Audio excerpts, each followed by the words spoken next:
because we're living in such a dance, rap orientated world at the moment, musically speaking, and this is just something, this is an alternative. If you don't like listening to that, if you're fed up with that, if you've had enough of it, you can check this out and it'll be something different to listen to, you know. He sat me down to talk to me. He looked me straight in the eyes. He said, you know son of mine. You know son of mine.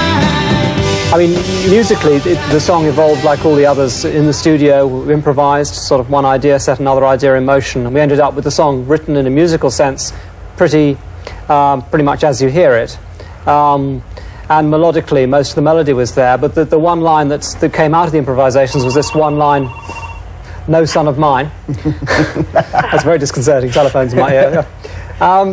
And from that line, I think, you know, Phil was able to construct a lyric that used that as a sort of basis for a song which really deals with sort of violence in the family and a child leaving home and later on trying to return and being rejected by his father when he comes back. It's not from personal experience at all, fortunately. I mean, the song is a very true story. It's happening all over the world. I mean, there's sort of violence in the home, really. And in the song, you're not quite sure whether it's the teenage boy that's being abused or physically, mentally, or sexually by his father, or you're not sure if it's the mother that's being abused by the father. But basically, it is a violent household, and the boy just can't stand it anymore. I couldn't stand to hear the crying of my mother, and I remember when I swore that would be the last we'd see, and I never went home again. The song started with Tony sampling a guitar, piece of a random guitar playing that Mike was doing, sampling it, looping it, making a sound, slowing it down a bit, which was the elephant noise at the beginning, and then playing chords that went with the notes that the elephant sound was, you know, was making. And then suddenly you got a chord sequence. I start singing, and you know, everyone starts joining in, and it's going somewhere, and you start lyrically, you start going, you know, da da da da da, and then sometimes you come across, if you're actually amongst people that you know very well and you don't mind making a complete tit of yourself, you actually start singing rubbish, you know, and then sometimes the rubbish starts to make sense.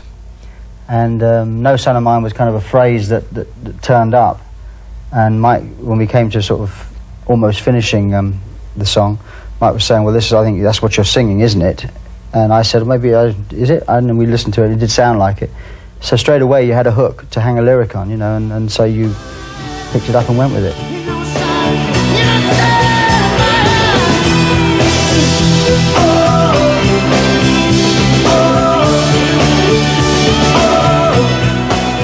I mean, I think we made some good videos. It's only a small part of what we do. We basically record music and play it live, and the video is just something we make because they now show videos on TV, and it's another way to show people some of the music. Obviously, the visual interpretation is important.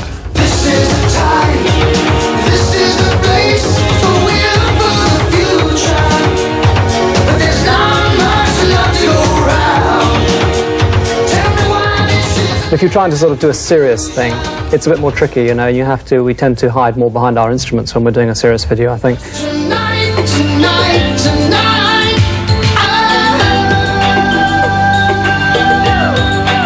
I'm gonna make it right. Tonight, tonight, tonight,